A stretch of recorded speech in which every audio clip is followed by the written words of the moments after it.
It's time for 5 Minute Fridays. We are on the clock. All right, today's question is, what is your advice for young professionals getting into this space? This space is pertaining to player development. Player development is the enhancement of the athlete experience through holistic and intentional programming and initiatives. And my biggest advice to young professionals would be to listen and learn. And I'll start off by saying this. Young professionals, you all are in a spot where some of your senior professionals or seasoned or veteran professionals were not necessarily in. You all have so much information about positions, roles, careers, different things like that. I'll use this channel and I'll use player development as an example.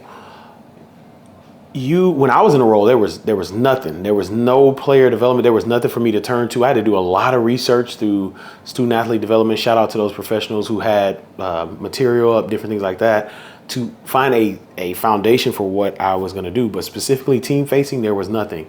And now, when I started in 2016, 8 years later, I've been able to create, and I'm thankful and I'm fortunate I've been able to create and communicate and provide content, courses, and coaching for a lot of you all who are interested. So if you just say, hey, if you've never paid for a resource, which I'm not bashing anybody, you literally can come on YouTube and get all this free content. I have over 140 podcast episodes, or 150 now, and I have over thousands of videos where I'm discussing player development, or there's little clips that you can watch. You can get a 30-second game, boom, 30-second game, whatever it may be.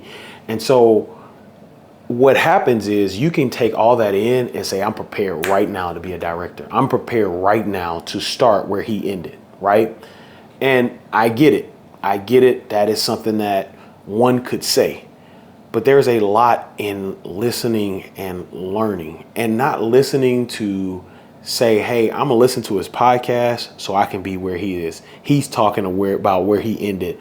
And I want to give advice, but I want you to hear the start to the finish, right?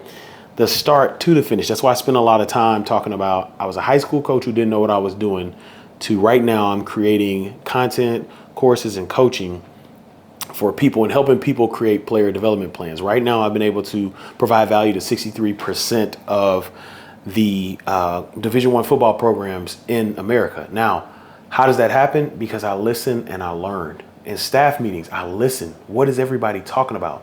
What are the pain points? How can I provide value?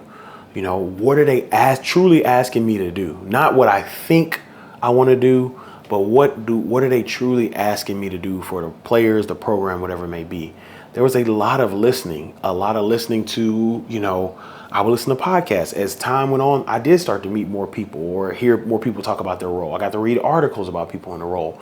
I went to N4A. I joined N4A and just listened to what people were saying, what the similarities were between student athlete development and player development. I didn't want to go in there and just be like, hey, look, I'm a player development guy and I know what I'm doing. I listen.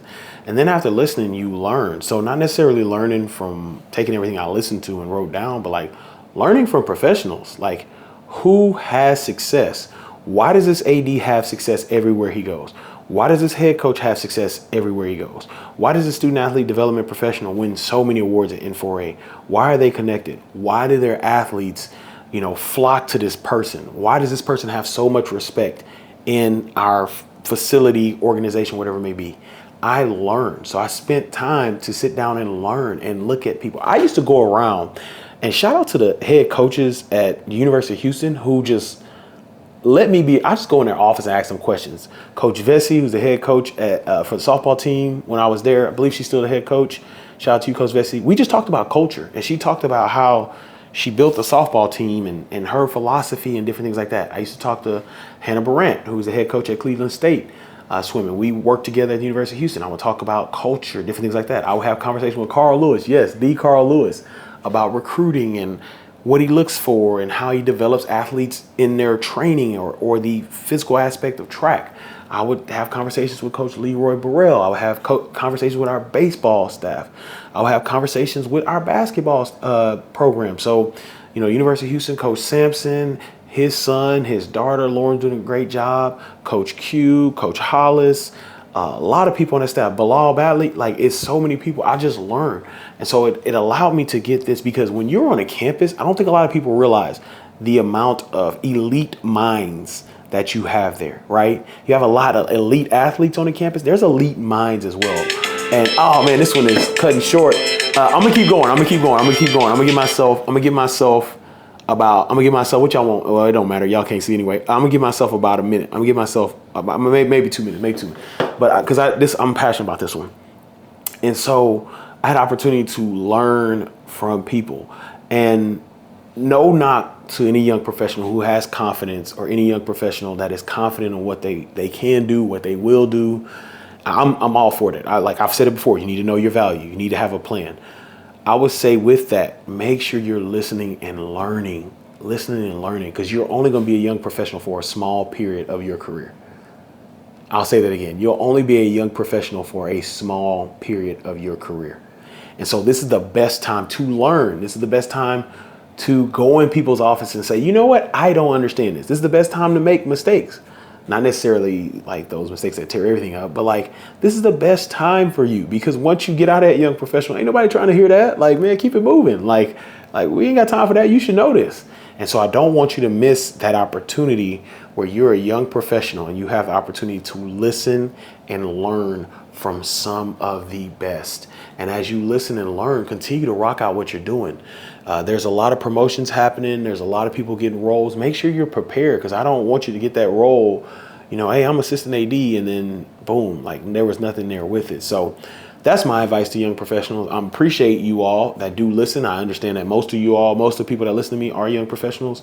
And so once again, y'all rock it. Keep rocking it. Y'all are doing a great job. I love seeing the innovation that you all bring to sports, and specifically to this player development space. But I would always implore to listen and learn. You're only going to be a young professional, once again, for a small period of your career. That's the 5 Minute Friday extended because of passion. Maybe that should be a whole podcast episode, but I'm gonna just keep it there. Thank you for this question. If you want to ask any questions about, or you want any questions answered for 5 Minute Friday, put it in the show notes. Go out and create generational impact. Don't wait. Create that generational impact today. See y'all.